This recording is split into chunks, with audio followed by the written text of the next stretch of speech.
कायद-ए-आज़म मोहम्मद अली जिन्ना की जो तस्वीर थी वो सरकारी इश्तहारात से गायब थी।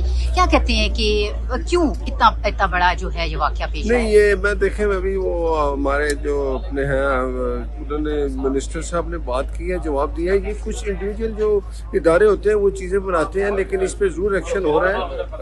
आज़म नज़ीर तारड़ साहब ने कहा है कि हो नहीं सकता, कायद आज़म ने तो ये मुल्क बनाया, हम उसी में बैठे हैं। और हर जगह आप देखें कायद आज़म साहब की तस्वीर और कायद आज़म साहब के जो असूल हैं उनको भी, हमारी तो पार्टी वही है मुस्लिम लीग नून, ठीक है।